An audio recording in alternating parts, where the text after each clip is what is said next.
ವಿರೋಧಿಸುತ್ತೇವೆ.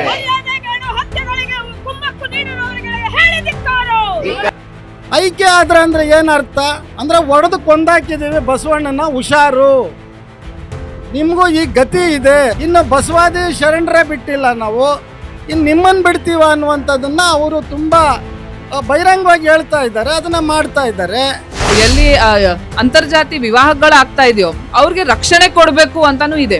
ಆದ್ರೆ ನಾವು ಇವತ್ತು ನೋಡಿದ್ರೆ ಪೊಲೀಸ್ ಅವರು ಆ ತರ ಕ್ರಮ ತಗೋತಾ ಇಲ್ಲ, ರಕ್ಷಣೆ ಕೊಡಕ್ಕೂ ಮುಂದೆ ಬರ್ತಾ ಇದ್ದಾರೋ ಅಂತ ಒಂದು ಪ್ರಶ್ನೆ ಬರುತ್ತೆ. ಬ್ರಾಹ್ಮಣ್ಯವನ್ನ ಕಾಲಲ್ಲಿ ಒದ್ದು ಹೊರಗೆ ಬಂದ ಬಸವಣ್ಣ ಮಾಡಿದಂತಹ ಲಿಂಗಾಯತ ಧರ್ಮ ಇದೆಯಲ್ಲ, ಆ ಲಿಂಗಾಯತ ಧರ್ಮೀಯರು ತಾವು ಅಂತ ಹೇಳ್ಕೊಂಡು ಬಸವಣ್ಣನಿಗೆ ಅವಮಾನ ಮಾಡುವಂತಹ ಕೆಲಸವನ್ನ ನಮ್ಮ ಮಗು ಮಾನ್ಯ ಮತ್ತು ಆಕೆಯ ಗರ್ಭದಲ್ಲಿರುವಂತಹ ಪ್ರಪಂಚವನ್ನೇ ಕಾಣದೇ ಇರುವಂತಹ ಒಂದು ಮಗುವಿನ ಜೀವವನ್ನ ಹೊಸದಾಕಿದ್ರಲ್ಲ, ಅವರು ಲಿಂಗಾಯತ ಧರ್ಮಕ್ಕೆ ಅವಮಾನ. ನಾನು ಈ ಫ್ರೀಡಮ್ ಪಾರ್ಕಿಗೆ ಇಂಥ ಹೋರಾಟಗಳಿಗೆ ಬಂದಾಗೆಲ್ಲ ನನಗೆ ನಾನೇ ಹೇಳ್ಕೊತಾ ಇರ್ತೀನಿ, ಇಂಥ ದಿನಗಳು ಮುಗಿದೋಗ್ಲಿ ಅಂತ.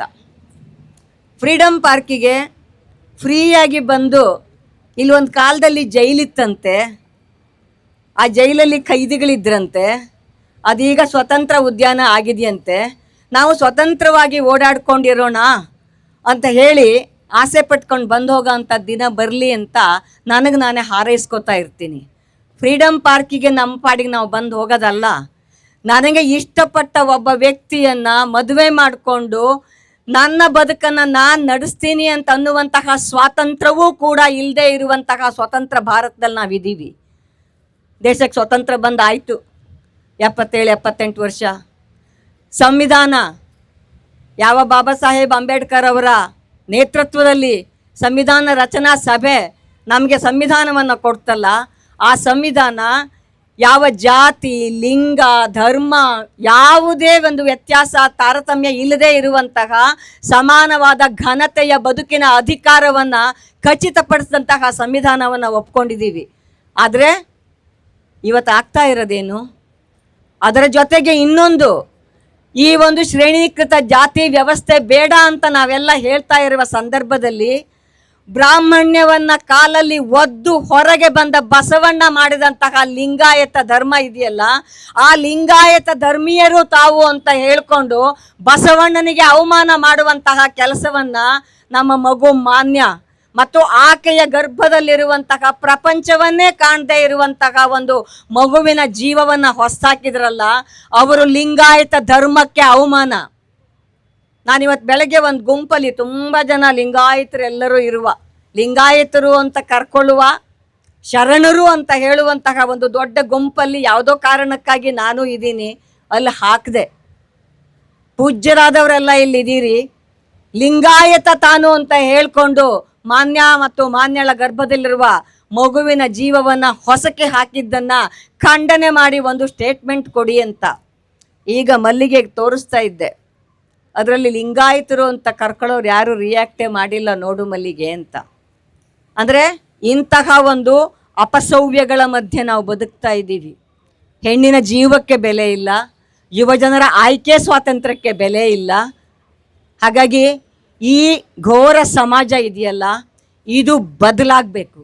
ಇದು ಬದಲಾಗಬೇಕು ಅಂತಂದರೆ ಆ ಬದಲಾವಣೆ ಬಹುಶಃ ಎಲ್ಲರಿಂದ ಬರಬೇಕಾದಂತಹ ಬದಲಾವಣೆ, ಜೊತೆಗೆ ಒಂದು ಸಮಗ್ರವಾದಂತಹ ಸಾಮಾಜಿಕ, ರಾಜಕೀಯ, ಸಾಂಸ್ಕೃತಿಕ ಬದಲಾವಣೆಗೆ ಬೇಕಾದಂತಹ ಕೆಲಸಗಳನ್ನು ನಾವು ಪ್ರಜ್ಞಾವಂತರು, ಪ್ರಗತಿಪರರು, ಮನುಷ್ಯಪರರು, ನಮ್ಮ ದೇಶದ ಸಂವಿಧಾನವನ್ನು ಗೌರವಿಸುವವರು ಇನ್ನಷ್ಟು ಕಷ್ಟಪಟ್ಟು ತರಬೇಕಾದಂತಹ ಅಗತ್ಯ ಇರ್ತದೆ. ಹಾಗಾಗಿ ಇಂತಹ ಎಲ್ಲ ಹೋರಾಟಗಳಲ್ಲಿ ಜನವಾದಿ ಮಹಿಳಾ ಸಂಘಟನೆ ಯಾವತ್ತೂ ಕೂಡ ಇದೆ, ಇವತ್ತೂ ಕೂಡ ಇರುತ್ತೆ, ನಾಳೆನೂ ಕೂಡ ಇರುತ್ತೆ. ಮತ್ತು ಇಲ್ಲಿನ ರಾಜ್ಯ ಸರ್ಕಾರ ಇದೆಯಲ್ಲ, ಸಂತೋಷ್ ಲಾಡ್ ಅವರು ಫೇಸ್ಬುಕ್ಕಲ್ಲಿ ಒಂದು ಬರ್ಕೊಂಡಿದ್ದು ನೋಡಿದೆ. ನಂಗೆ ಗೊತ್ತಿಲ್ಲ, ಸರ್ಕಾರದ ಪರವಾಗಿ ಯಾರೂ ಹೋಗಿದ್ದನ್ನು ನಾನು ಇದುವರೆಗೆ ನೋಡಿಲ್ಲ. ಯಾರಾದರೂ ಹೋಗಿದ್ದರೆ ತುಂಬ ಸಂತೋಷ, ಆದರೆ ಇದುವರೆಗೆ ಹೋಗಿದ್ದನ್ನು ನಾನು ನೋಡಿಲ್ಲ. ಸಂತೋಷ್ ಲಾಡ್ ಅವರು ಬರ್ಕೊಂಡಿದ್ದಾರೆ, ಅಷ್ಟೇ ಸಾಕಾಗೋಲ್ಲ. ಫೇಸ್ಬುಕ್ಕಲ್ಲಿ, ಸಾಮಾಜಿಕ ಮಾಧ್ಯಮದಲ್ಲಿ ಬರ್ಕೊಂಡ್ರೆ ಸಾಕಾಗೋದಿಲ್ಲ. ಬದಲಿಗೆ ಸುಪ್ರೀಂ ಕೋರ್ಟಿನ ಅಥವಾ ಹಲವು ಹೈಕೋರ್ಟ್ಗಳ ಜಡ್ಜ್ಮೆಂಟ್ಗಳಿದ್ದಾವೆ, ನಿರ್ದೇಶನಗಳಿದ್ದಾವೆ. ರಾಜ್ಯ ಸರ್ಕಾರ ಈ ಒಂದು ಮರ್ಯಾದೆಗೇಡು ಹತ್ಯೆಯನ್ನು ನಿಷೇಧ ಮಾಡುವಂತಹ ಒಂದು ಕಾನೂನನ್ನು ತರೋದಕ್ಕೆ ತಕ್ಷಣ ಪ್ರಯತ್ನವನ್ನು ಮಾಡಬೇಕು. ಕಳೆದ ಅಧಿವೇಶನದಲ್ಲಿ, ಚಳಿಗಾಲದ ಬೆಳಗಾಂ ಅಧಿವೇಶನದಲ್ಲಿ 10-12 ಮಸೂದೆಗಳನ್ನು ಮಂಡನೆ ಮಾಡಿದೆ. ನಾವು ಒಕ್ಕೊರ್ಲಿಂದ ಕೇಳ್ತೀವಿ, ನಿಮಗೆಲ್ರಿಗೂ ಅದ್ರ ಬಗ್ಗೆ ಒಪ್ಪಿಗೆ ಇದ್ದರೆ ಜಯವಾಗಿ ಒಂದು ಚಪ್ಪಾಳೆ ತಟ್ಟಬೇಕು. ಈ ಮುಂಬರುವಂತಹ ಬಜೆಟ್ ಅಧಿವೇಶನದಲ್ಲಿ ಮರ್ಯಾದೆಗೇಡು ಹತ್ಯೆಯನ್ನು ನಿಷೇಧ ಮಾಡುವಂತಹ ರಾಜ್ಯದ ಕಾಯ್ದೆಯೊಂದು ಮಂಡನೆ ಆಗಬೇಕು. ಮತ್ತು ಹಾಗೆ ಮಂಡನೆ ಆಗುವಾಗ ದ್ವೇಷ ಭಾಷಣ ಮಸೂದೆಯನ್ನು ಮಂಡನೆ ಮಾಡಿದ ಹಾಗೆ ತರಾತುರಿಯಲ್ಲಿ ಅಲ್ಲ, ಬದಲಿಗೆ ಈ ರೀತಿಯ ಸಂವೇದನಾಶೀಲ ಇರುವಂತಹ, ನಿಜವಾದ ಅರ್ಥದಲ್ಲಿ ಲಿಂಗ ಸಮಾನತೆಯನ್ನ, ಒಟ್ಟು ಸಮಾನತೆಯನ್ನ ಬಯಸುವಂತಹ ಕಾನೂನು ಪರಿಣಿತರನ್ನ ಜೊತೆಯಲ್ಲಿ ಇಟ್ಕೊಂಡು ಒಂದು ಕಾನೂನನ್ನ, ಮಸೂದೆಯನ್ನ ಮಂಡನೆ ಮಾಡಿ ಕಾನೂನನ್ನ ಜಾರಿಗೆ ತರಬೇಕು. ಅದಕ್ಕಾಗಿ ನಾವೆಲ್ಲರೂ ಒತ್ತಾಯ ಮಾಡೋಣ ಅಂತ ಹೇಳ್ತಾ, ಮತ್ತೊಮ್ಮೆ ನನ್ನ ವೈಯಕ್ತಿಕ ಮತ್ತು ಜನವಾದಿ ಮಹಿಳಾ ಸಂಘಟನೆಯ ಸಂಪೂರ್ಣ ಬೆಂಬಲವನ್ನು ಇಂತಹ ಎಲ್ಲ ಹೋರಾಟಗಳಿಗೆ ನಾನು ವ್ಯಕ್ತಪಡಿಸ್ತಾ ನಾನು ಮಾತು ಮುಗಿಸ್ತೀನಿ. ನಮಸ್ಕಾರ.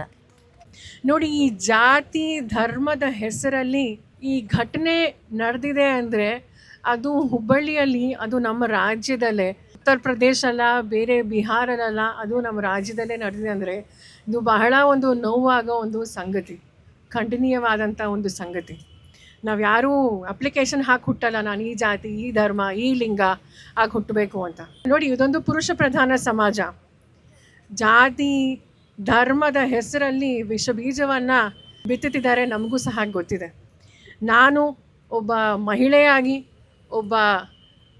ಅಫ್ಕೋರ್ಸ್ ನಾನು ನಮ್ಮ ಕರ್ನಾಟಕ ಮಹಿಳಾ ಪ್ರದೇಶ್ ಕಾಂಗ್ರೆಸ್ ಪ್ರೆಸಿಡೆಂಟಾಗಿ ಸಹ ಬಂದಿದ್ದೀನಿ, ಒಬ್ಬ ಮಹಿಳೆಯಾಗಿ ಬಂದಿದ್ದೀನಿ. ಈಗ ನಮ್ಮ ಮುಖಂಡರು, ನಮ್ಮ ಶಾಸಕರು ಆಗಲೇ ಭೇಟಿಯಾಗಿದ್ದಾರೆ ಅಂತ ನಾನು ಕೇಳ್ಪಟ್ಟಿದ್ದೀನಿ. ಪರಿಹಾರ ಸಹ ಅವರು ಘೋಷಣೆ ಮಾಡಿದ್ದಾರೆ. ಬಟ್ ಅದು ಆ ಜೀವ ವಾಪಸ್ ಬರಲ್ಲ.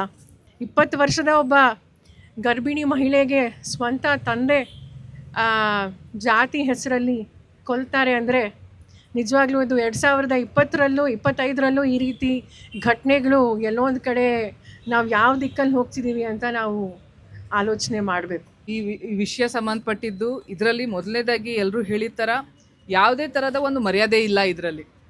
ಈ ವಿಷಯ ನಾವು ಮಾತ್ರ ಅಲ್ಲ, ಸುಪ್ರೀಂ ಕೋರ್ಟ್ ಸ್ಪಷ್ಟವಾಗಿ ಹೇಳ್ತಾ ಇರೋದು ಏನಂದರೆ, ಈ ಥರ ಹತ್ಯೆಗಳನ್ನ ನಾವು ಇದಕ್ಕೆ ಯಾವುದೇ ಥರದ ಒಂದು ಮರ್ಯಾದೆ ಇದೆ ಅಂತ ನಾವು ಹೇಳೋಕ್ಕಾಗಲ್ಲ.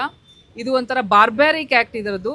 ಇದು ನಮ್ಮ ದೇಶದಲ್ಲಿ ಇನ್ನೂ ಇದೆ ಅಂದರೆ ನಮಗೆ ಒಂದು ನಾಚಿಕೆ ಆಗಬೇಕು ಅಂತ ಸುಪ್ರೀಂ ಕೋರ್ಟ್ ಹೇಳಿ ಇದ್ರ ಬಗ್ಗೆ ಒಂದು ಕಾನೂನು ಮಾಡೋದು ತುಂಬ ಉತ್ತಮ. ಹೇಗೆ ಸತಿಗೆ, ಹೇಗೆ ಡೌರಿಗೆ, ಈ ಥರ ಒಂದು ವಿಷಯಗಳಿಗೆ ಹೇಗೆ ಕಾನೂನುಗಳಿದೆಯೋ, ಈ ಮರ್ಯಾದೆಗೇಡು ಹತ್ಯೆಗೆ ಅದ್ರ ಸಂಬಂಧಪಟ್ಟಿದ್ದು ಒಂದು ಸ್ಪೆಸಿಫಿಕ್ ಆಗಿ ಒಂದು ಕಾನೂನು ಮಾಡೋದು ತುಂಬ ಮುಖ್ಯ. ಅದರಲ್ಲಿ ಇದನ್ನ ಒಂದು ಅಪರಾಧ ಅಂತ ನೋಡೋದು, ಅಪರಾಧ ಆಗಿ ಹೇಗೆ ಅದಕ್ಕೆ ಶಿಕ್ಷೆ ಕೊಡೋದು ಒಂದು. ಆದರೆ ಅದು ಮಾತ್ರ ಅಲ್ಲ, ಇದು ಆಗದೇ ಇರೋ ಥರ ನೋಡಬೇಕಾಗಿರೋಕ್ಕೆ ಪ್ರಿವೆಂಟಿವ್ ಆಗಿ ಏನು ಆ್ಯಕ್ಷನ್ ತೊಗೋಬೇಕಾಗಿದೆಯೋ ಅದನ್ನು ನೋಡಬೇಕು. ಮತ್ತು ಜನರಿಗೆ ಅವರು ಯಾರ ಜೊತೆ ಮದುವೆ ಮಾಡ್ಕೋತಾರೆ, ಯಾರ ಜೊತೆ ಇರ್ತಾರೋ ಅವ್ರಿಗೆ ಒಂದು ಆಯ್ಕೆ ಹಕ್ಕು ಒಂದು ಸ್ಪಷ್ಟವಾಗಿ ಇರೋ ಒಂದು ಕಾಯ್ದೆ ಮಾಡಬೇಕು ಅಂತ ಸುಪ್ರೀಂ ಕೋರ್ಟ್ ಹೇಳಿ ಕೂಡ ಈ ಕಾಯ್ದೆ ಇನ್ನೂ ಬಂದಿಲ್ಲ. ಅದರಲ್ಲಿ ಇನ್ನೊಂದು ಏನಿತ್ತು, ಎಲ್ಲಿ ಅಂತರ್ಜಾತಿ ವಿವಾಹಗಳಾಗ್ತಾ ಇದೆಯೋ ಅವ್ರಿಗೆ ರಕ್ಷಣೆ ಕೊಡಬೇಕು ಅಂತಲೂ ಇದೆ. ಆದರೆ ನಾವು ಇವತ್ತು ನೋಡಿದ್ರೆ ಪೊಲೀಸ್ ಅವರು ಆ ಥರ ಕ್ರಮ ತಗೋತಾ ಇಲ್ಲ, ರಕ್ಷಣೆ ಕೊಡೋಕ್ಕೂ ಮುಂದೆ ಬರ್ತಾ ಇದ್ದಾರೋ ಅಂತ ಒಂದು ಪ್ರಶ್ನೆ ಬರುತ್ತೆ. ಈ ಘಟನೆ ಆಗಿರೋದು ಅಮಾನವೀಯ ಆಗಿರೋದು, ಮತ್ತೆ ಯಾವುದೇ ಕಾರಣಕ್ಕೆ ಈ ಥರ ಇನ್ನೊಂದು ಆಗಬಾರ್ದು ಅಂತ ನೋಡ್ಕೊಳ್ಳೋದು ಜವಾಬ್ದಾರಿ ಇರೋದು ಸರ್ಕಾರದ್ದು. ಇದರಲ್ಲಿ ಅವರು ಒಂದು ಕಾಯ್ದೆ ತೊಗೊಂಡು ಬರೋದು ಮುಖ್ಯ. ಆದರೆ ಬರೀ ಕಾಯ್ದೆ ತೊಗೊಂಡು ಬಂದರೆ ಇದು ಹೋಗ್ಬಿಡತ್ತೆ ಅಂತನೂ ಅಲ್ಲ. ಒಂದು ಸಾಮಾಜಿಕ ಒಂದು ಬದಲಾವಣೆ ಬರಬೇಕು. ಜಾತಿನ ನಿಜವಾಗ್ಲೂ ನಾವು ಹೇಗೆ ವಿನಾಶ ಮಾಡ್ಬೋದು ಅಂತ ಒಂದು ಕ್ಲಿಯರ್ ಆಗಿ ಒಂದು ಪ್ರೋಗ್ರಾಮ್ ಮುಂದೆ ಇಡಬೇಕು ಅಂತ ನಾವು ಕೇಳಬೇಕಾಗತ್ತೆ. ಇದನ್ನ ನಾವು ಇವತ್ತಿನ ನಮ್ಮ ಒತ್ತಾಯಗಳಲ್ಲಿ ಒಂದು ಇರೋದು ಇದು ಕೂಡ, ಇದು ಒಂದು ಕಾಯ್ದೆ ಬರಬೇಕು. ಮತ್ತು ಈ ಒಂದು ರೂಟ್ ಕಾಸ್ ಏನಿದೆಯೋ, ಒಂದು ಈ ಜಾತಿ ವ್ಯವಸ್ಥೆ ಇದನ್ನೇ ನಾವು ಹೇಗೆ ಒಂದು ಅನಹೈಲೇಷನ್ ಆಗತ್ತೆ ಅಂತ ನೋಡೋದು ತುಂಬ ಮುಖ್ಯ ಅಂತ ನಾವು ನಮ್ಮ ಒತ್ತಾಯಗಳು ಕೂಡ ಇಟ್ಟಿದ್ದೀವಿ. ಸೊ ನಾವು ಈ ನಮ್ಮ ಸರ್ಕಾರದ ಜವಾಬ್ದಾರಿ, ಸಮಾಜದ ಜವಾಬ್ದಾರಿ, ಈ ಥರ ಒಂದು ಘಟನೆ ಮತ್ತೆ ಆಗದೇ ಇರೋ ಥರ ನೋಡ್ಕೊಳ್ಳೋದು ತುಂಬಾ ಮುಖ್ಯ ಅಂತ ಹೇಳ್ತಾ ನನ್ನ ನಿಮ್ಮ ಮುಂದೆ ಮಾತಾಡೋದಕ್ಕೆ ಅವಕಾಶ ಕೊಟ್ಟಿದ್ದಕ್ಕೆ ಧನ್ಯವಾದ ಹೇಳ್ತಾ ನಾನು ನಿಲ್ಲಿಸ್ತೀನಿ. ಪದೇ ಪದೇ ಇಲ್ಲಿ ಬಂದು ನಾವು ನಮ್ಮ ಪ್ರತಿಭಟನೆಯನ್ನು ದಾಖಲಿಸ್ತಾ ಇರಬೇಕೇನೋ. ಏಕೆಂದರೆ ಎಷ್ಟು ಮರ್ಯಾದಾಗೇಡು ಹತ್ಯೆಗಳು ನಡೀತಾ ಇದ್ದಾವೋ ಈ ನಮ್ಮ ರಾಜ್ಯದಲ್ಲಿ. ಆದರೂ ಕೂಡ ಯಾವುದೇ ಸರ್ಕಾರ ಬರಲಿ ಅದನ್ನು ಅಡ್ರೆಸ್ ಮಾಡೋ ಅಂಥ ಮನಸ್ಸು ಮಾಡ್ತಾ ಇಲ್ಲ. ಎಷ್ಟೇ ವರದಿಗಳು, ಯಾವುದೇ ವರದಿಗಳು ಅದನ್ನು ಒಂದು ಕಾನೂನು ಮಾಡಬೇಕು ಅಂತ ಹೇಳಿದ್ರು ಕೂಡ ಅದ್ರ ಒಂದು ಕಾನೂನು ರಚನೆ ಆಗ್ತಾ ಇಲ್ಲ. ಅದ್ರ ಬಗ್ಗೆ ಯಾವ ಸರ್ಕಾರನೂ ಕೂಡ ಗಮನ ಹರಿಸ್ತಾ ಇಲ್ಲ. ನಾನು ಇಷ್ಟೊತ್ತಿಗಾಗಲೇ ಬಹುಶಃ ಎಲ್ಲರೂ ಮಾತಾಡಿರ್ತಾರೆ, ನಾನು ಮತ್ತೆ ಪದೇ ಪದೇ ಅದನ್ನೇ ಮಾತಾಡೋಕ್ಕೆ ಹೋಗೋದಿಲ್ಲ. ಒಂದು ನನಗನ್ಸೋದು, ಒಬ್ಬ ತಂದೆನೇ ತನ್ನ ರಕ್ತವನ್ನೇ ಹಂಚ್ಕೊಂಡಿರೋ ಅಂಥ ಮಗಳನ್ನ ಕೊಲೆ ಮಾಡ್ತಾನೆ ಅಂತಂದರೆ ಇದು ತೋರಿಸುತ್ತೆ ನಮ್ಮ ಸಮಾಜದಲ್ಲಿ ಜಾತಿ ಅನ್ನೋದು ಎಷ್ಟು ಕ್ರೂರವಾಗಿದೆ ಮತ್ತು ಅದು ಎಷ್ಟು ಆಳವಾಗಿ ವಿಸ್ತಾರವಾಗಿ ಬೇರೂರಿದೆ ಅನ್ನೋದು. ಅದು ಕೂಡ ಗರ್ಭಿಣಿ ಹೆಣ್ಮಗಳನ್ನ ಕೊಲೆ ಮಾಡ್ತಾರೆ ಅಂತಂದರೆ ನನಗೆ ಈ ಮರಾಠಿ ಸಿನಿಮಾ ಸೈರಾಟ್ ಜ್ಞಾಪಕ ಬರುತ್ತೆ. ನಿಜವಾಗ್ಲೂ ಎಂತೆಂಥ ಕ್ರೂರವಾಗಿದೆ ಈ ಸಮಾಜ. ಮತ್ತು ನಾವು ಅಂಥ ಸಮಾಜದಲ್ಲಿ ಇನ್ನೂ ಬದುಕಿದ್ದೀವಲ್ಲಪ್ಪ ಅಂತ ನಮಗೆ ತಲೆ ತಗ್ಸೋ ಹಾಗೆ ಆಗ್ತಾ ಇದೆ. ನಮಗೆ ನಿಜವಾಗ್ಲೂ ನಾಚಿಕೆ ಆಗ್ತಾ ಇದೆ. ನಮ್ಮ ಮಕ್ಕಳಿಗೆ ಎಂಥ ಸಮಾಜ ಬಿಟ್ಟು ಹೋಗ್ತಿದ್ದೀವಲ್ಲಪ್ಪ ಅನ್ನೋದು ಕೂಡ ನಮಗೆ ಒಂಥರ ಅವಮಾನ ಆಗೋವಂಥ ವಿಷಯ ಅಂತ ನನಗೆ ಅನ್ನಿಸ್ತಾ ಇದೆ. ಅದಕ್ಕಾಗಿ ನಾವು ಒಂದು ಅಂಥ ಸಮಾಜ ಬಿಟ್ಟು ಹೋಗೋದು ಬೇಡ ಅನ್ನೋದಕ್ಕೋಸ್ಕರ ನಾವು ಇಲ್ಲೆಲ್ಲ ಸೇರಿದ್ದೀವಿ ಅಂತ ನಾನು ಅಂದ್ಕೊಂಡಿದ್ದೀವಿ. ತುಂಬ ಹಿಂದೆ ನಡೆದಂಥ ಅನೇಕ ಈ ರೀತಿಯ ಹತ್ಯೆಗಳನ್ನು ಮರ್ಯಾದೆ ಹತ್ಯೆ ಅಂತೇಳಿ ಕರೀತಾ ಇದ್ದನ್ನು ನಾವು ಗಮನಿಸಿದ್ವಿ. ಆದರೆ ಈಗ ಆ ಮರ್ಯಾದೆ ಹೋಗಿ ಅದಕ್ಕೊಂದು ಗೇಡು ಬಂದು ಸೇರಿಕೊಂಡಿದೆ ಈಗ. ಆದರೆ ಬದಲಾವಣೆ ಏನಿಲ್ಲ, ಅದು ಮರ್ಯಾದೆಯಾಗಿ ಏನೋ ನಡೀತಾ ಇತ್ತು. ಆದರೆ ಇವರೆಲ್ಲ ಸೇರಿಕೊಂಡು ಅದನ್ನು ಮರ್ಯಾದೆಗೇಡು ಮಾಡಿದ್ದಾರೆ ಅಂತ ಹೇಳಿ ಈ ಸನಾತನಿಗಳು ಪಾಪ ಒಳಗೊಳಗೇನೆ ಅವರು ಅಲುಬ್ತಾ ಇದ್ದಾರೆ. ಅವರು ನಮಗೆಲ್ಲ ಅರ್ಥ ಆಗಬೇಕು. 100 ವರ್ಷ ತುಂಬಿರುವಂಥ ಒಂದು ನೋಂದಾವಣಿ ಇಲ್ಲದಂಥ ಒಂದು ಸಂಸ್ಥೆ ಈ ದೇಶದ ಗುತ್ತಿಗೆಯನ್ನು ಹಿಡ್ಕೊಂಡು ಇವತ್ತು ನಾವು ಈ ದೇಶದ ಗುತ್ತಿಗೆದಾರರು, ನಾವು ಹೇಳ್ದಂಗೆ ನಡಿಬೇಕು ಈ ದೇಶ ಮತ್ತು ಇಲ್ಲಿನ ವ್ಯವಸ್ಥೆ ಅಂತ ಹೇಳಿ ಮೋಹನ್ ಭಾಗವತ್ ಒಂದು 2-3 ವರ್ಷಗಳ ಹಿಂದೆ ಒಂದು ಮಾತನ್ನು ಹೇಳಿದ್ದಾತ. ಈ ಹಿಂದೂ ಧರ್ಮದಲ್ಲಿರುವಂಥ ಈ ಹೆಣ್ಮಕ್ಳು ಅವರು ಹಿಂದೂ ಧರ್ಮದ ಕಟ್ಟುಪಾಡುಗಳ ಒಳಗಡೆ ಇರಬೇಕೆ ಹೊರತು ಅದನ್ನು ಮೀರಿ ಹೊರಗಡೆ ಬರಬಾರ್ದು ಅನ್ನುವಂಥ ಮಾತನ್ನು ಅವನು ಹೇಳಿದ್ದ. ಅವನು ಹೇಳಿದ ಮಾತು ಇವತ್ತು ನೋಡಿ, ಅದನ್ನು ಮೀರಿದ್ರೆ ಈ ಗತಿ ಆಗತ್ತೆ ಅನ್ನೋದೊಂದು ಎಚ್ಚರಿಕೆಯನ್ನು ಅವರು ನಮ್ಗೆ ಆಗಿಂದಾಗೆ ಕೊಡ್ತಾ ಇದ್ದಾರೆ. ಹಾಗಾಗಿ ಇವತ್ತು ಅವರು ಎಲ್ಲ ರೀತಿಯಲ್ಲೂ ಮಾತಾಡೋಕ್ಕೆ ಶುರು ಮಾಡಿದ್ದಾರೆ. ಹಿಂದೂ ರಾಷ್ಟ್ರ ಘೋಷಣೆ ಮಾಡೋದಕ್ಕೆ ಯಾವ ಸಂವಿಧಾನದ ಏನು ಅದಕ್ಕೆ ಒಂದು ಕಾರಣ ಬೇಕಿಲ್ಲ ಅಂತಲೇ ಏನು ಅವನ ಹೇಳಿಕೆ ಇತ್ತೀಚೆಗೆ ಬಂದಿದೆ. ಸೊ ಇದೆಲ್ಲ ಏನು ಹೇಳ್ತಾ ಇದೆ ಅಂತ ಹೇಳಿದ್ರೆ, ಒಟ್ಟಾರೆ ಈ ದೇಶ ಯಾವ ಹಿಂದೆ ಸೀತೆಯನ್ನು ಹೆಂಗೆ ಸುಟ್ಟಾಕಿದ್ರು, ದ್ರೌಪದಿಯನ್ನು ಯಾವ ರೀತಿ ಬಹಿರಂಗವಾಗಿ ಆಕೆಯನ್ನು ಅತ್ಯಾಚಾರ ಮಾಡೋ ಪ್ರಯತ್ನ ಅಂದರೆ ಆಕೆ ಮೇಲೆ ಇದಾಯಿತು, ಇದೆಲ್ಲ ನಿಮಗೆಲ್ಲ ಗೊತ್ತಿರುವಂಥದ್ದು. ಅದನ್ನು ಇವತ್ತು ಅವರು ಬೇರೆ ಬೇರೆ ಸ್ವರೂಪಗಳಲ್ಲಿ ನಮ್ಮ ಮೊದಲಿನಲ್ಲಿ ಬಿಟ್ಬಿಟ್ಟಿದ್ದಾರೆ. ಈಗ ಅದು ನಡೀತಾ ಇದೆ. ಜೊತೆಗೆ ನಮ್ಮ ಮೂರ್ತಿಯವರನ್ನು ಮಾತು ಹೇಳಿದ್ರು, ಬಸವಣ್ಣ ನೆನೆಸ್ಕೊಂಡ್ರು. ಇವರೆಲ್ಲ ಏನು ಹೇಳೋದಂದರೆ ಬಸವಣ್ಣ ಕೂಡಲ ಸಂಗಮದಲ್ಲಿ ಐಕ್ಯ ಆದ ಅಂತೇಳಿ. ಅದು ಹೆಂಗೆ ಐಕ್ಯ ಆಗಿಬಿಡ್ತಾರೆ? ಐಕ್ಯ ಆದ್ರೆ ಅಂದರೆ ಏನರ್ಥ ಅಂದರೆ ಒಡೆದು ಕೊಂದಾಕಿದ್ದೀವಿ ಬಸವಣ್ಣನ, ಹುಷಾರು, ನಿಮಗೂ ಈ ಗತಿ ಇದೆ. ಬಸವಣ್ಣನ್ನೇ ಬಿಟ್ಟಿಲ್ಲ ನಾವು, ಇನ್ನು ಬಸವಾದಿ ಶರಣರೇ ಬಿಟ್ಟಿಲ್ಲ ನಾವು, ಇನ್ನು ನಿಮ್ಮನ್ನು ಬಿಡ್ತೀವ ಅನ್ನುವಂಥದ್ದನ್ನು ಅವರು ತುಂಬ ಬಹಿರಂಗವಾಗಿ ಹೇಳ್ತಾ ಇದ್ದಾರೆ, ಅದನ್ನು ಮಾಡ್ತಾ ಇದ್ದಾರೆ. ಈಗ ಜಗದ್ಗುರುಗಳೆಲ್ಲ ಎಲ್ಲೋಗಿದ್ದಾರೆ? ಈಗ ಈ ರೀತಿ ಹತ್ಯೆ ಆದಾಗ ಯಾವ ಜಗದ್ಗುರು ಕೂಡ ಪ್ರಶ್ನೆ ಮಾಡ್ಬೋದಾಗಿತ್ತು, ಮಾತಾಡ್ಬೋದಾಗಿತ್ತು. ಸೊ ಇದೆಲ್ಲವೂ ಕೂಡ ಒಂದು ಸಹಜ ಅನ್ನೋ ಸ್ಥಿತಿಗೆ ತಂದಿಟ್ಟಿದ್ದಾರೆ.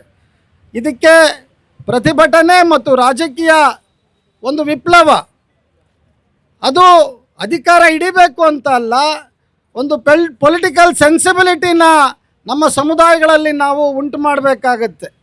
ಇವತ್ತಿರುವ ಸರ್ಕಾರಕ್ಕೆ ಆ ಸೆನ್ಸಿಬಿಲಿಟಿ ಇದೆಯಾ ಇಲ್ವಾ ಅಂತ ನನಗೆ ಗೊತ್ತಿಲ್ಲ. ಇವತ್ತು ಸೌಜನ್ಯ ಪ್ರಕರಣದಲ್ಲಿ ಈ ಸರ್ಕಾರ ಹೇಗೆ ನಡ್ಕೊಳ್ತಾ ಇದೆ ಅನ್ನೋದು ನಮಗೆ ಗೊತ್ತಿದೆ. ಪ್ರಶ್ನೆ ಮಾಡೋಕ್ಕೆ ಹೋದವ್ರನ್ನ ಯಾವ ರೀತಿ ಅವರು ಗುರುತಿಸ್ತಾ ಇದ್ದಾರೆ ಅನ್ನೋವಂಥದ್ದು ಕೂಡ ನಮ್ಮ ಕಣ್ಮುಂದೆ ಇದೆ. ಅದು ನಮ್ಮ ಕೆಲವು ಮಹಿಳಾ ಸಂಘಟನೆಗಳು ಅವರು ಅದರ ಬಗ್ಗೆ ಯಾವ ತೀರ್ಮಾನ ತಗೊಳ್ತಾರೋ ಅದು ಗೊತ್ತಿಲ್ಲ. ಆದರೆ ಜನ ಚಳವಳಿಗಳು ಇದನ್ನು ತುಂಬ ಸೂಕ್ಷ್ಮವಾಗಿ ಗಮನಿಸ್ತಾ ಇದ್ದಾವೆ ಅನ್ನೋದನ್ನು ಕೂಡ ನಾನು ಈ ಸಂದರ್ಭದಲ್ಲಿ ಹೇಳಕ್ಕೆ ಇಷ್ಟಪಡ್ತೇನೆ. ಈಗಾಗಲೇ ಉತ್ತರ ಪ್ರದೇಶದ ರಿಸಲ್ಟ್ ಹೊರಗಡೆ ಬಂದಿದೆ. ಅದೇ ರೀತಿ ಗೋಧ್ರಾದಲ್ಲಿ ಏನಾಯಿತು, ಬಿಲ್ಕಿಸ್ ಬಾನುವನ್ನು ಕೊಂದ ಅತ್ಯಾಚಾರಿಗಳನ್ನು, ಆ ಮಕ್ಕಳನ್ನು ಕೊಂದವರನ್ನು, ಅವರನ್ನು ಈ ಸಮಾಜ ಗೌರವ ಅವ್ರಿಗೆ ಸನ್ಮಾನ ಮಾಡಿ ಸಿಹಿ ತಿನ್ನಿಸಿ ಹಂಚ್ಕೊಂಡು ತಿಂತಾರೆ ಅಂದರೆ ಇನ್ನು ಈ ಸಮಾಜ ಎಂಥ ಕ್ರೌರ್ಯವನ್ನು ತನ್ನ ಒಡಲಲ್ಲಿ ಇಟ್ಕೊಂಡಿದೆ ಅನ್ನೋದು ಕೂಡ ನಾವು ಅರ್ಥ ಮಾಡ್ಕೊಳ್ಬೇಕು. ಸೊ ಹೀಗಾಗಿ ಇವತ್ತು ಇದಕ್ಕೆಲ್ಲ ನಾವು ಎಲ್ಲರನ್ನ ಸಂವಿಧಾನಾತ್ಮಕವಾಗಿ ಒಂದು ಸಂಘಟಿತ ರೂಪದಲ್ಲಿ ನಾವು ಮಾಡಬೇಕು. ಈಗಾಗಲೇ ಏನು ತೀರ್ಮಾನ ತಗೊಂಡಿದ್ದಾರೆ ಮರ್ಯಾದೆಗೇಡು ಹತ್ಯೆ, ಇದೊಂದು ಕಾನೂನಾಗಿ ಒಂದು ಶಾಸನವಾಗಿ ಇದು ಬರಬೇಕು. ಅದಕ್ಕೆ ನಮ್ಮ ಹೋರಾಟ ತೀವ್ರವಾಗಬೇಕು. ಇಷ್ಟು ಮಾತುಗಳನ್ನು ನಿಮ್ಮ ಮುಂದೆ ಹೇಳಿ ಅವಕಾಶ ಕೊಟ್ಟಿದ್ದಕ್ಕಾಗಿ ತಮಗೆಲ್ಲ ವಂದಿಸ್ತೇನೆ.